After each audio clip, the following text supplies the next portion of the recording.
जय श्री राम दोस्तों, राधे राधे। कैसे हैं आप सब दोस्तों? आज हम बात करेंगे रमा एकादशी के बारे में।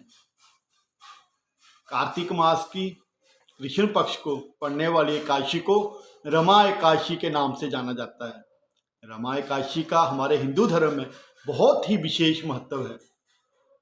ये एकादशी कार्तिक मास के कृष्ण पक्ष में आती है और माना जाता है इस एकादशी को सभी पापों को नाश करने वाली और मनुष्यों को मोक्ष प्राप्त करने वाली एकादशी कहते हैं। रमा एकादशी भगवान विष्णु को समर्पित है और इस दिन माता लक्ष्मी की पूजा करते हैं, भगवान श्री हरि विष्णु की पूजा करते हैं। इस व्रत को करने से जीवन में सुख, शांति और समृद्धि आती है। इस व्रत को करने से मनुष्यों के सभी पाप दूर होते हैं, सभी पापों का नाश होता है और मृत्यु के बाद व्यक्ति मोक्ष को प्राप्त होता है, श्री हरि विष्णु के वैकुंठ धाम को जाता है। इसके अलावा जो लोग इस व्रत का पालन करते हैं उन्हें धन, समृद्धि और वैवाहिक जीवन में आने वाली जो अड़चनें होती हैं उनसे मुक्ति मिलती है। वैवाहिक जीवन सुखमय तरीके से चलता है, जीवन में कोई खटपट नहीं रहती, आपसी कला क्लेश नहीं रहता। माना जाता है जो व्यक्ति, जो प्राणी, चाहे स्त्री है या पुरुष है, पूरी श्रद्धा से, विश्वास से इस व्रत को करते हैं उन्हें भगवान श्री कृष्ण, भगवान श्री हरि विष्णु के साक्षात दर्शन भी प्राप्त होते हैं। इस एकादशी का व्रत करने से सब पापों से मुक्ति मिलती है, सब पापों का नाश होता है और जीवन सुखमय तरीके से चलता है। आप कथा के अंत तक बने रहें। आज मैं आपको इसकी कथा सुनाऊंगा और इसके व्रत की पूजा की जो विधि होती है वो भी बताऊंगा। आप कथा के अंत तक बने रहें और वीडियो को ज़्यादा से ज़्यादा शेयर करें। अगर आपने हमारा चैनल सब्सक्राइब नहीं किया है तो चैनल को सब्सक्राइब जरूर करें। हमारे पद्म पुराण में ऐसा वर्णन आता है कि एक बार महाराजा युधिष्ठिर ने भगवान श्री कृष्ण से पूछा, हे जनार्दन, मुझ पर आपका विशेष स्नेह है, विशेष कृपा है, विशेष आशीर्वाद है, अतः कृपा करके मुझे आप ये बताइए कि कार्तिक मास के कृष्ण पक्ष में कौन सी एकादशी आती है और मुझे इसका पूरा विस्तार से वर्णन बताइए। इस व्रत के करने से क्या क्या लाभ होते हैं, मनुष्यों को इस एकादशी का व्रत कैसे करना चाहिए और कैसे इस व्रत को करके मनुष्य भवसागर से पार हो सकता है।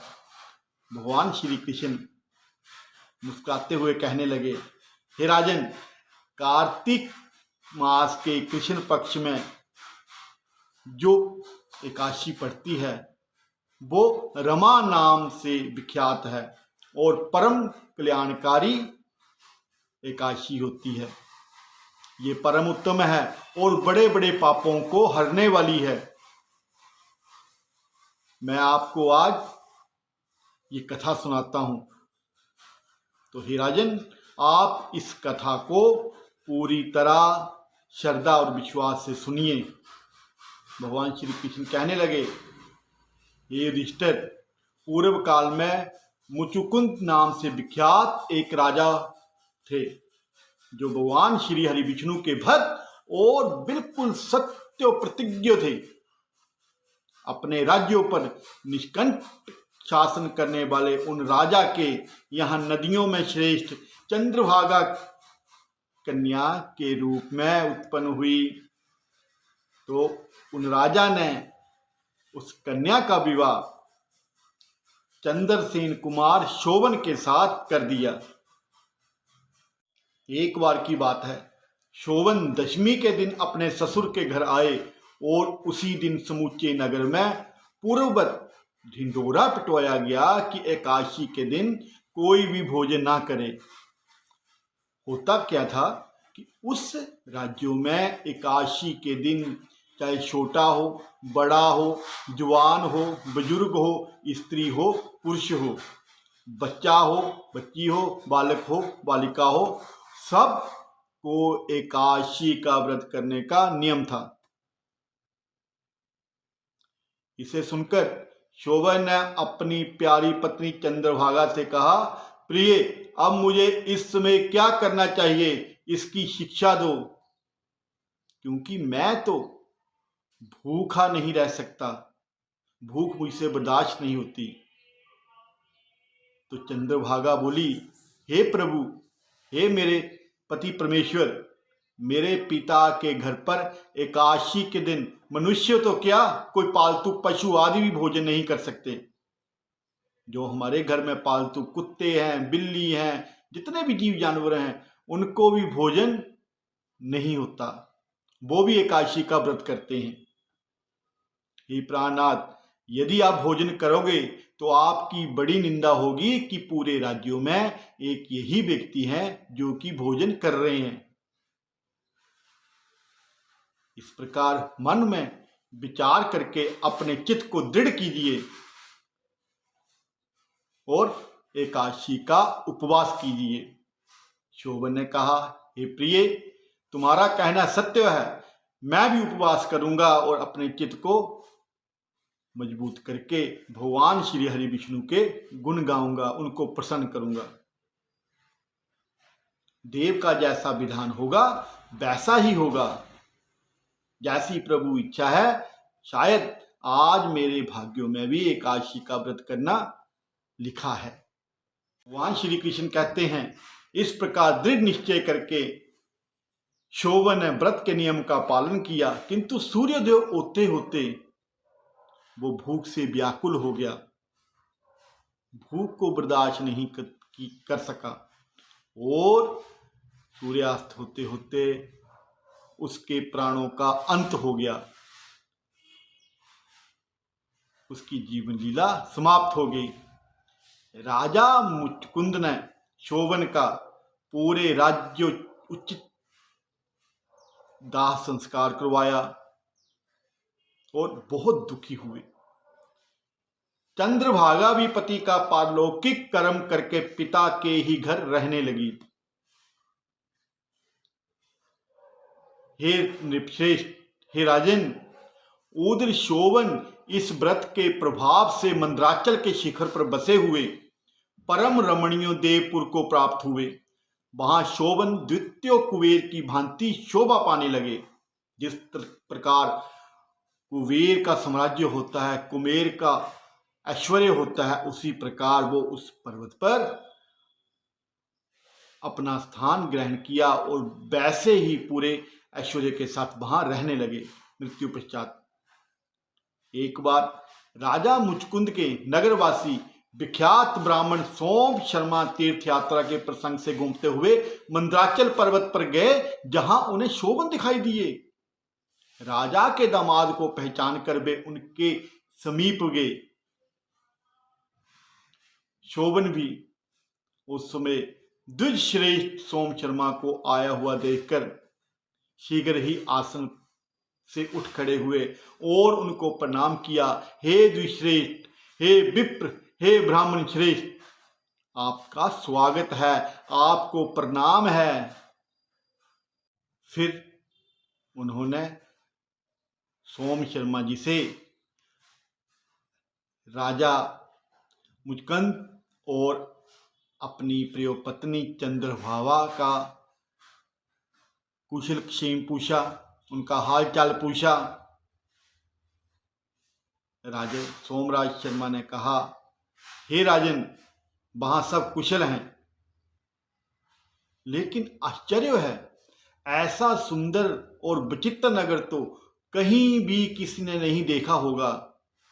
आप मुझे ये बताइए, आपको इस नगर की प्राप्ति कैसे हुई? आप कैसे इतने बड़े और इतने सुंदर, इतने अद्भुत नगर के राजा बन गए? शोभन बोले, हे द्विजेंद्र, कार्तिक मास के कृष्ण पक्ष में जो रमा नाम की एकादशी होती है, उसी का व्रत करने से मुझे ऐसे नगर की प्राप्ति हुई है। ये ब्राह्मण, मैंने श्रद्धाहीन होकर इस उत्तम व्रत का अनुष्ठान किया था, इसलिए मैं ऐसा मानता हूं कि ये नगर स्थायी नहीं है।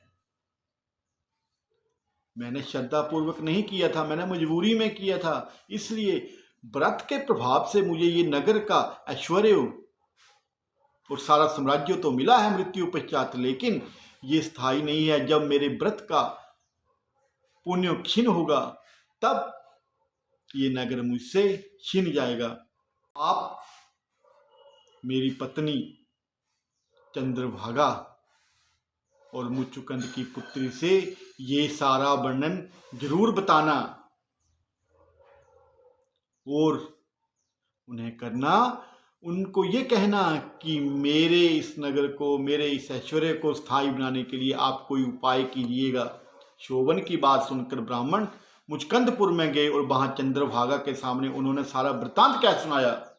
सोम शर्मा बोले, शुभे, मैंने तुम्हारे पति को प्रत्यक्ष रूप से देखा है, इंद्रपुरी के समान उनके दुर्दर्श नगर का भी अवलोकन किया, किंतु वह नगर तो अस्थिर है, कभी भी उनसे छीन सकता है, तुम उसको स्थिर बनाओ। तो चंद्रभागा ने कहा, हे ब्रह्म ऋषि, मेरे मन में पति के दर्शन की लालसा लगी हुई है, आप मुझे वहां ले चलिए, मैं अपने व्रत के पुण्य से उस नगर को स्थिर बनाऊंगी। मेरे जितने व्रत के जितने भी पुण्य हैं मैं सारे अपने पति को समर्पित कर दूंगी, अपने पति के हिस्से में डाल दूंगी, ताकि वो मृत्यु पश्चात सुख और समृद्धि से ऐश्वर्यवान होकर अपने नगर को राज्यों चलाएं। भगवान श्री कृष्ण कहते हैं, हे राजन, हे युधिष्ठिर, चंद्रभागा की बात सुनकर सोम शर्मा उसे अपने साथ मंद्राचल पर्वत के निकट वामदेव मुनि के आश्रम में ले गए। वहां ऋषि के मंत्र की शक्ति तथा एकादशी सेवन के प्रभाव से, जो एकादशी की सेवा करती थी चंद्रभागा, एकादशी का व्रत करती थी, उस सेवा के प्रभाव से चंद्रभागा का शरीर दिव्य हो गया तथा उसने दिव्य गति प्राप्त कर ली। इसके बाद वह पति के समीप गई। अपनी प्रिय पत्नी को आया हुआ देखकर शोभन को बड़ी प्रसन्नता हुई। उन्होंने उसे बुलाकर अपने भाम भाग में सिंहासन पर बिठाया। तदंतर चंद्रभागा ने अपने प्रियतम से ये प्रिय वचन कहा कि हे नाथ, मैं ये हित की बात कहती हूँ, सुनिए। जब मैं 8 वर्ष से अधिक की उम्र की हो गई, तब से लेकर आज तक मेरे द्वारा किए हुए 81 वर्ष से जो पुण्य संचित हुआ है, कि जब मैं 8 वर्ष की थी तब से मैं एकादशी का व्रत कर रही हूँ, और तब से लेकर आज तक मेरे जितने एकादशी व्रत का पुण्य है, जितना पुण्य मैंने संचित किया है, इकट्ठा किया है, उसके प्रभाव से ये नगर कल्प के अंत तक स्थिर रहेगा तथा सब प्रकार के मनोवांछित वैभव से समृद्धशाली रहेगा। हे नृपश्रेष्ठ, इस प्रकार रमा व्रत के प्रभाव से चंद्रभागा दिव्य भोग, दिव्य रूप और दिव्य आवरणों से विभूषित हो अपने पति के साथ मंद्राचल के शिखर पर आज भी विहार करती है, आज भी वहां रहती है। हे भ्राता युधिष्ठिर, हे राजन, मैंने आपके समक्ष रमा एकादशी के व्रत का वर्णन किया। हे राजन, जो कोई इस व्रत का पूरी विधि से, श्रद्धा से, विश्वास से पालन करता है, वो सब दुखों से दूर रहता है। उसके घर में, उसके जीवन में सुख और समृद्धि हमेशा छाई रहती है। लक्ष्मी देवी का हमेशा वहां पर निवास रहता है। ये व्रत जो है महाचिंतामणि तथा कामधेनु के समान सब मनोरथों को पूर्ण करने वाला है, इसलिए हर किसी को ये व्रत जरूर करना चाहिए। ऐसा कहकर भगवान श्री कृष्ण ने युधिष्ठिर को सारी विधि बताकर ये व्रत करने के लिए कहा। राजा युधिष्ठिर ने भगवान श्री कृष्ण से कहा, हे केशव, हे दामोदर, हे मुरलीधर, हे गोवर्धन गोपाल, आपने मेरे चित्त को शांत किया। मेरे मन में काफ़ी दिनों से ये प्रश्न उठ रहा था कि इस महीने की एकादशी को क्या कहते हैं और इसका क्या प्रभाव पड़ता है। हे दामोदर, आप मुझे आशीर्वाद दीजिए कि मैं हमेशा इस एकादशी का व्रत पूरी श्रद्धा, नियम और विधि विधान से कर सकूं। भगवान श्री हरि विष्णु ने, भगवान श्री कृष्ण ने युधिष्ठिर को आशीर्वाद देकर वहां से विदा किया। इसलिए सभी भक्तों से प्रार्थना है कि कार्तिक मास की रमा एकादशी का व्रत अवश्य करना चाहिए और अपने जीवन को सफल बनाना चाहिए। दोस्तों, अब मैं आपको इस व्रत की विधि बताता हूं। इस व्रत को किस विधि से करना चाहिए। सबसे पहले सुबह उठकर स्नान कर स्वच्छ वस्त्र धारण कर भगवान श्री कृष्ण का पूजन करना चाहिए। पूजा करने के बाद मस्तक पर सफेद चंदन लगाएं। सफेद चंदन लगाने से हमारा मस्तिष्क शांत रहता है। भगवान श्री कृष्ण को पंचामृत, फूल और मौसमी फल का भोग लगाएं। भगवान को ये समर्पित करें। भगवान श्री कृष्ण के मंत्रों का जाप करना चाहिए और पूजा के दौरान गीता का पाठ भी करना चाहिए। एकादशी के दिन रात्रि में सोने का विधान नहीं है। रात को बिल्कुल भी नहीं सोना। जब भी एकादशी का, किसी भी एकादशी का व्रत आता है, इसमें सोने का विधान बिल्कुल भी नहीं है। सारी रात जागरण करना चाहिए। ऐसा कहा जाता है, जो व्यक्ति दिन में एकादशी का व्रत करता है और रात को सोता है, उसे व्रत का पूरा पुण्य, पूरा फल नहीं मिलता। सारा दिन व्रत करने के उपरांत सारी रात भगवान के कीर्तन, भगवान का सत्संग, भगवान के भजन, भगवान के नामों का जप करना चाहिए, गुणगान करना चाहिए। तभी व्रत का पूरा फल मिलता है। कहा जाता है, एकादशी का पूर्ण फल जो प्राप्त होता है बिना जागरण के मिलता ही नहीं है। इसलिए सभी एकादशीधारी भक्तों को ये प्रार्थना है कि एकादशी के दिन व्रत तो करते हैं, लेकिन उस रात, पूरी रात भगवान के भक्तों को जागरण जरूर करना है, सोना नहीं है। अगर हमें एकादशी का पूरा फल प्राप्त करना है, एकादशी के दिन और अगले दिन यानी द्वादशी के दिन दान पुण्यों का कार्य जरूर करना चाहिए। गौ माता को घास खिलाएं, हरा चारा खिलाएं, गुड़ रोटी खिलाएं और खास तौर से भगवान के कार्यों में दान करना श्रेष्ठ माना जाता है। कहीं कथा चल रही है, भागवत कथा चल रही है, रामायण कथा चल रही है, सुंदरकांड का पाठ चल रहा है, भगवत गीता का पाठ चल रहा है, भगवान का सत्संग चल रहा है, तो वहाँ कुछ न कुछ अपना योगदान जरूर डालना चाहिए। और द्वादशी के दिन ही व्रत का पारण करना चाहिए। ये विधि थी एकादशी व्रत की और ये कथा थी एकादशी व्रत की, जो कि मैंने आपको बताई है। वीडियो को ज़्यादा से ज़्यादा शेयर करना और अगर आपने चैनल अभी तक सब्सक्राइब नहीं किया तो चैनल सब्सक्राइब जरूर करना, ताकि आने वाले जितने भी वीडियो हैं वो आप तक पहुंच सकें और आप भगवान की कथाओं को श्रवण कर सकें। भगवान श्री हरि विष्णु, माँ लक्ष्मी आप पर हमेशा अपनी कृपा बनाए रखें। हमेशा आप सब पर प्रसन्न रहें, स्वस्थ रहें, तंदुरुस्त रहें, संपन्न रहें। जय श्री राम, जय राधे राधे।